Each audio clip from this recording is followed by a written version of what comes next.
Es el caso clínico número 26.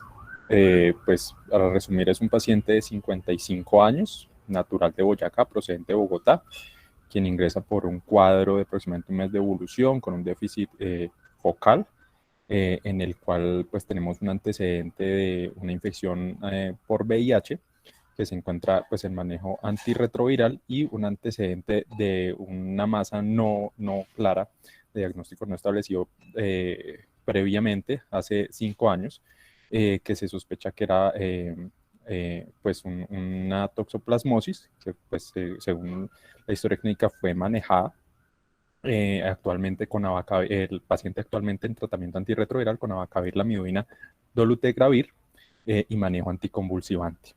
Dentro de la historia clínica, dentro de los hallazgos imagenológicos, se obtuvo una resonancia que mostraba múltiples lesiones focales, algunas hemorrágicas, y que se sospechaba como posibilidades diagnósticas de toxoplasmosis y tuberculosis con un conteo de CD4 de 837 y una carga viral no detectable.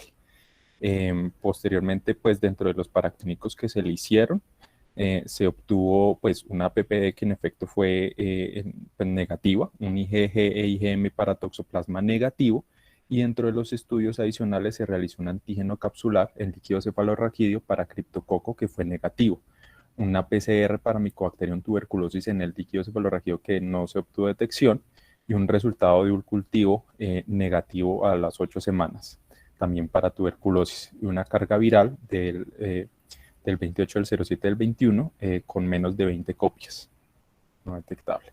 Dentro de los resultados de la interpretación que hizo el Servicio de Radiología de la Resonancia Magnética Contrastada, describen calcificaciones parenquimatosas distróficas, la mayoría con realce en anillo posterior a la administración del medio de contraste y edema vasovagénico perilesional. La de mayor tamaño, de 22 por 16 por 19 milímetros para sagital izquierda, en contacto con adelgazamiento del istmo del cuerpo calloso, como hallazgos importantes a resaltar. Con estos estudios y con este contexto, el paciente posteriormente valorado por infectología considera que en la resonancia se observan lesiones quísticas con edema perilesional a nivel subcortical que son compatibles con neurocisticercosis activa, y se considera que cumple los criterios diagnósticos para neurocisticercosis, considerando un estadio granular, y consideran iniciar tratamiento con albendazol y dexametasona. Entonces el tema a revisar es la neurocisticercosis. Dentro de esto pues describimos que la cisticercosis es la enfermedad asociada al desarrollo de la forma larvaria, que es el cisticerco de la Taenia solium. 60 al 90% tienen un compromiso, van a tener un compromiso a nivel del sistema nervioso central. Este gusano es un parásito tipo platerminto de clase cestodo, y el hospedador intermedio es el cerdo y el hospedador definitivo es el humano. Dentro de eso, pues describimos que la Taenia solium tiene una anatomía, pues la cabeza o el escólice tiene entonces 4 ventosas, dos coronas de ganchos y el rostelo. Se consideran como hermafroditas, tienen tanto testículos como ovarios a nivel de las proglótides, y dentro del ciclo parasitario, entonces podemos observar que la ingesta puede ser entonces a nivel del cerdo, la ingesta de los huevos o de las proglótides. Esta ingesta posteriormente pues se va a ver una incubación de una oncosfera, o también llamada hexacanto, que va a penetrar la pared intestinal y puede migrar posteriormente a diferentes tejidos, donde se va a generar este cisticerco. A la ingesta de comida pobremente cocinada, el humano puede adquirir la infección a nivel intestinal y desarrollar la teniasis intestinal.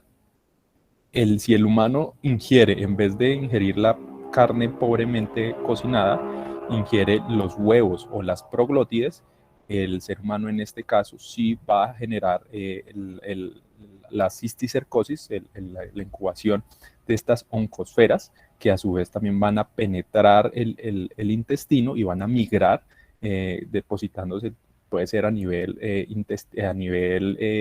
muscular, a nivel de ojos, a nivel de sistema nervioso central.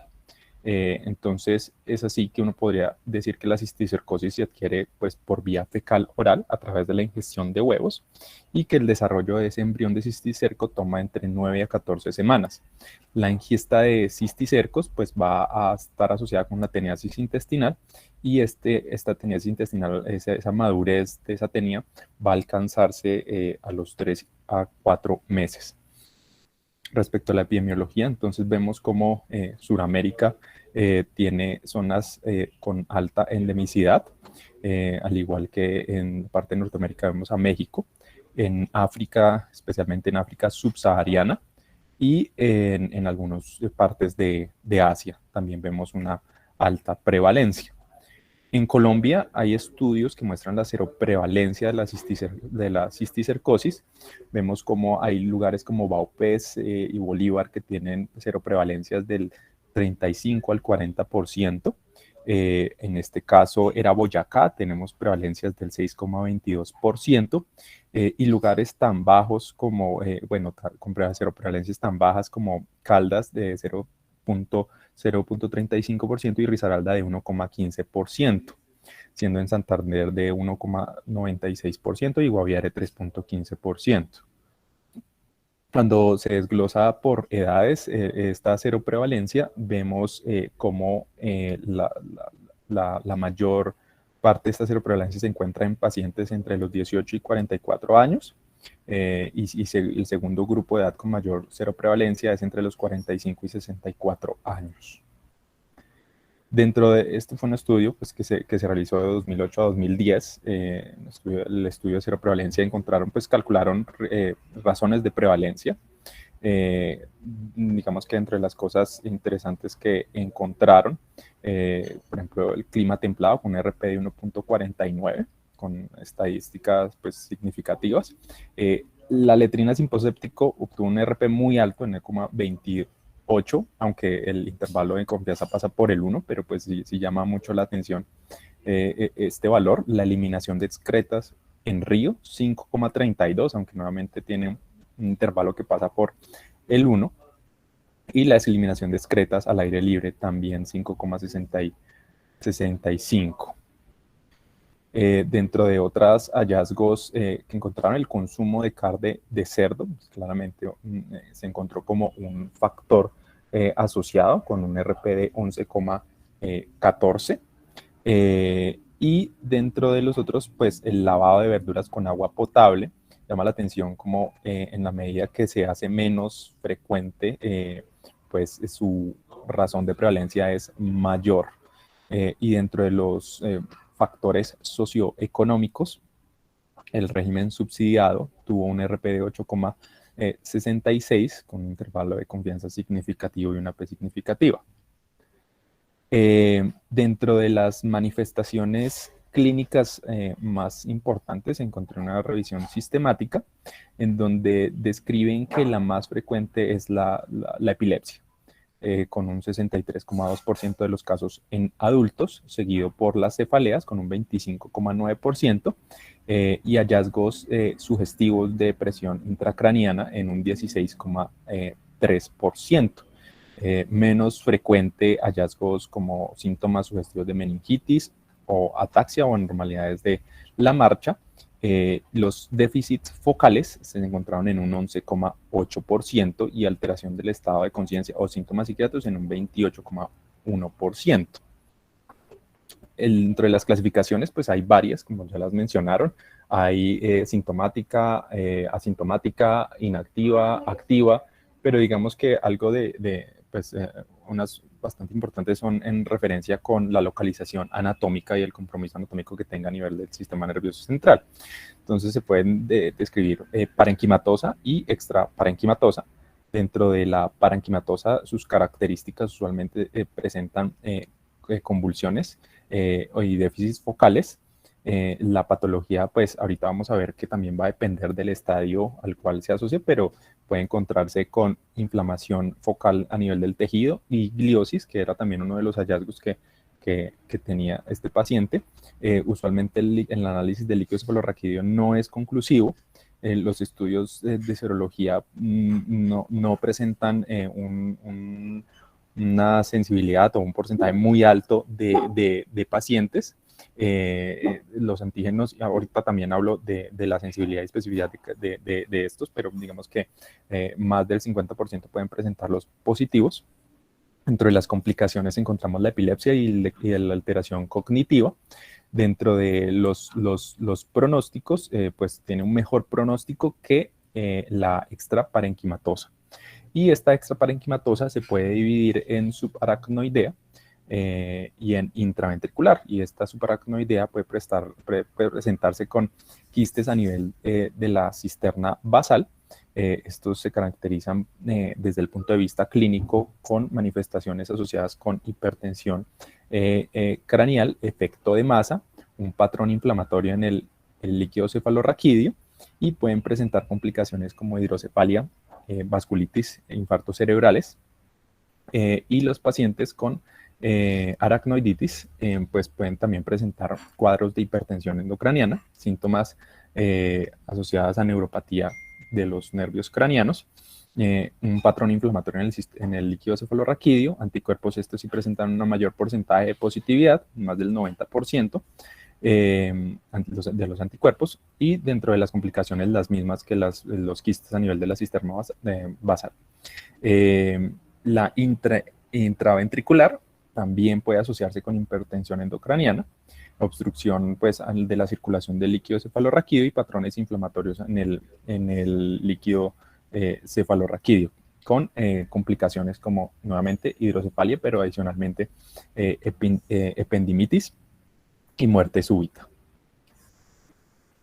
Entonces, dentro de los estadios que pueden presentar, entonces, como ya pues también lo hablaron y lo discutieron, el vesicular, entonces en este caso es cuando el embrión o el embrión hexacanto no quístico en la unión se localiza a nivel usualmente a nivel de la sustancia gris en los ganglios basales o cerebelo. Posteriormente se forma una larva, un quiste con la larva. Y en la tomografía se puede observar disminución de la densidad alrededor de la lesión y en la resonancia y una hipointensidad alrededor de T1 y una hiperintensidad en T2. Luego de semanas se forma el quiste que puede llegar a tener tamaños entre 1 a 2 centímetros y aparece una estructura que se describe como el nódulo mural en la cavidad quística. En este caso ya presenta un realce a nivel con contraste, se disipa el edema en las imágenes de tomografía y resonancia y también describen como un hallazgo que el líquido a nivel del quiste se ve idéntico al líquido cefalorraquídeo en las imágenes de resonancia. Posteriormente, el siguiente estadio es el coloide vesicular, que aparece después de 5 a 7 años y se caracteriza por la degeneración de la larva. Entonces, esta degeneración, esta muerte de esa larva, va a generar una respuesta inmune. Entonces, respecto a esa respuesta inmune en las fases anteriores, en la fisiopatología, se han descrito factores que tiene el parásito para generar una inmunosupresión a nivel local, disminuyendo la respuesta de linfocitos TH1.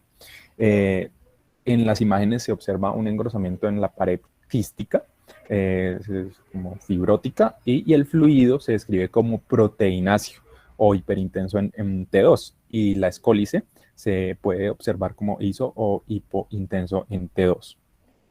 Dentro de la fase granular, entonces en esta fase ya inicia una absorción de ese fluido quístico, la cápsula se vuelve más gruesa, la lesión se observa más sólida y pues puede presentar también el edema circundante.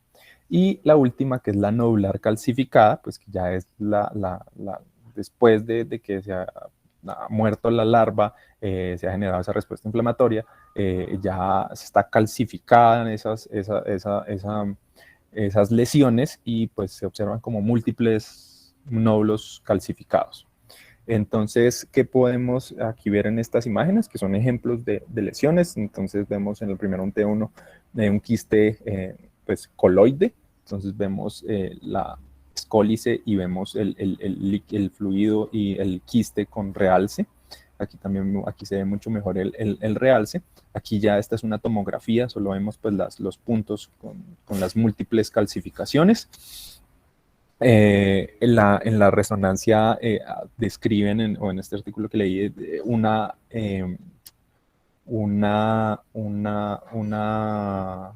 un protocolo que es el FIESTA, que es el Fast Imaging Employing Steady State Acquisition, y para ver mejor pues, los quistes. Entonces aquí vemos el compromiso del ventrículo izquierdo y aquí vemos el compromiso quístico a nivel de la cisterna cerebelopontina. Aquí más ejemplos, quiste con la escólice, que lo podemos ver. Aquí vemos ya el quiste coloide, vemos una cápsula más gruesa y el contenido proteináceo, y aquí ya vemos las calcificaciones. Dentro de los estudios imaginológicos se han descrito el uso de anticuerpos contra antígenos de la tenia solium en suero y en líquido cefalorraquídeo, y múltiples técnicas, pero pues que encontré que las más frecuentemente usadas era ELISA y el EITB. La ELISA en suero tiene una sensibilidad del 65 al 87% y especificidad del 63 y el 100%. Estos pueden variar según el estadio de la enfermedad. Entonces, pues algunos pueden presentar falsos negativos también en relación con ese proceso de tolerancia inmunológica que induce el parásito a nivel pues, del sistema nervioso donde se encuentra ese cisticerco, y el ELISA en líquido cefalorraquídeo puede tener también sensibilidad del 62 al 90% y especificidad del 98 al 100%. Lo que mencionaron también pues fueron ya los criterios diagnósticos y el grado de certeza diagnóstica de la neurocisticercosis. Esos son los criterios del Bruto. Entonces se describen criterios absolutos que incluyen la demostración histológica del parásito pues en una biopsia o en una lesión, la presencia de lesiones quísticas con Scolex en tomografía computarizada o en resonancia magnética, o la visualización directa del parásito por oftalmoscopio. Dentro de los criterios mayores se encuentran lesiones altamente sugestivas de neurocisticercosis en estudios de neuroimagen, pero en este caso lesiones quísticas sin Scolex o lesiones hipercaptantes o calcificaciones. El inmunoblot, positivo para detección de anticuerpos del contracisticerco en sangre, la resolución de las lesiones quísticas con albendazol o praziquantel, o la resolución espontánea de las lesiones anulares hipercaptantes únicas. Estas en presencia en tomografía o en resonancia magnética de las lesiones anulares únicas de menos de 20 milímetros de diámetro con pacientes con crisis, y un examen neurológico normal y sin evidencia de enfermedad activa. Y entre los criterios menores encontramos las lesiones compatibles con neurocisticercosis en estudios de neuroimagen, y básicamente en estos, entonces, hidrocefalia o captación anormal del contraste en leptomeninges basales o mielogramas mostrando defectos de llenado de la columna de material de contraste.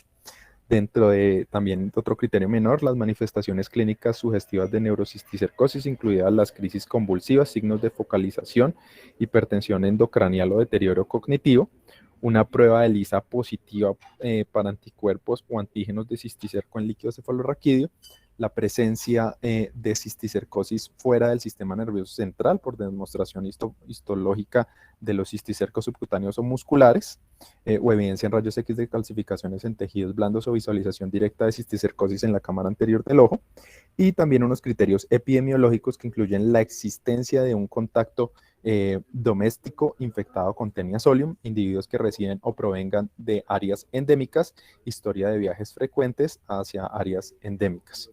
Y con estos, entonces, uno puede establecer el grado de certeza diagnóstica a través de un diagnóstico definitivo que está dado por la presencia de un criterio absoluto o la presencia de dos criterios mayores más uno menor o uno epidemiológico, o un diagnóstico probable dado por la presencia de un criterio mayor más dos menores o la presencia de un criterio mayor más uno menor y uno epidemiológico, o la presencia de tres criterios menores más uno epidemiológico. Para el tratamiento, entonces también va a estar en relación, por ejemplo, con la clasificación y con el estadio de la enfermedad, si es sintomática o no sintomática, si es una enfermedad sintomática o no sintomática.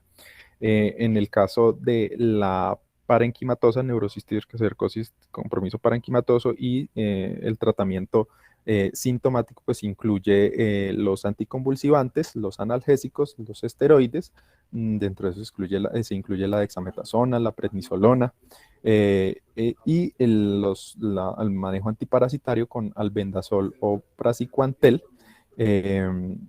Y el tratamiento quirúrgico cuando se describen lesiones gigantes quísticas con efecto de masa. Usualmente dentro de las descripciones que encontré, esa gigante tiene que ser mayor de 5 centímetros. Cuando hay compromiso a nivel de las cisternas de la base intraventricular, también está recomendado el uso de albendazol o praziquantel. En el caso de la aracnoiditis, no encontré en este artículo que no habría indicación de tratamiento antiparasitario, y lo otro es que tampoco no debe considerarse el uso del tratamiento antiparasitario si el paciente tiene una hidrocefalia no tratada, si está cursando con una encefalitis por cisticerco o si tiene solo lesiones calcificadas, porque dentro de lo que entendí es que puede aumentarse la respuesta inflamatoria de manera importante y empeorar el cuadro y llevar a desenlaces no favorables del paciente. Y cuando son lesiones calcificadas, pues ya digamos que ya no hay, el antiparasitario es activo contra las formas vivas del parásito, y pues ya en las lesiones calcificadas ya está muerto. Dentro de entonces siempre se han realizado estudios evaluando la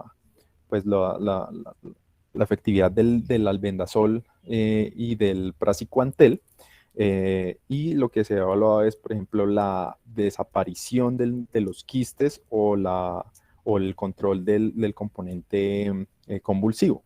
Entonces, respecto al albendazol versus placebo, diferentes estudios han mostrado una disminución o desaparición de los quistes que puede oscilar entre el 8 y 38% de desaparición de estas lesiones quísticas, y de la recurrencia de las convulsiones, un poquito más alto, entre el 16 y el 56%. También hay estudios que han comparado el uso de albendazol más praziquantel, y vemos que el porcentaje sí es mayor de la resolución o la desaparición de estas lesiones quísticas, por lo cual en algunos artículos encontré que se podía llegar a recomendar el uso de albendazol más praziquantel como primera línea. Sin embargo, pues aquí tenemos la limitación en algunos casos. La limitación, y también según la literatura también describen el uso según el número de lesiones. Si tiene múltiples lesiones, entonces se recomienda el uso de la terapia combinada albendazol más praziquantel. Sin embargo, pues muchas veces cuando uno va a revisar el soporte que justifica eso, pues nos encontramos que faltan pues realmente más estudios al respecto. El tratamiento incluye entonces el albendazol, las dosis que encontré 15 miligramos por kilogramo día en 2 dosis, y hasta máximo 1200 miligramos día, y también son claros en decir que la recomienda con la administración con la comida. Y el praziquantel, 50 miligramos por kilogramo día en tres dosis, con una duración del tratamiento que puede ir entre 1 y 2 semanas. Entonces, en conclusión, los mensajes para la casa es que Colombia es una zona endémica para cisticercosis, que la cisticercosis tiene una transmisión fecal-oral, que la presentación puede ser variable con manifestaciones más frecuentes las convulsiones, y los hallazgos en imágenes dependen del estadio. El diagnóstico involucra epidemiología, imágenes, serología, histología. Como bien lo han mencionado, es un constructo, y el tratamiento también depende de si presenta o no presenta síntomas. Usualmente no se recomienda el tratamiento en casos asintomáticos.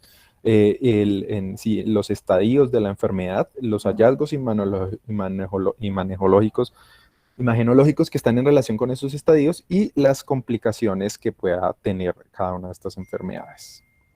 Gracias.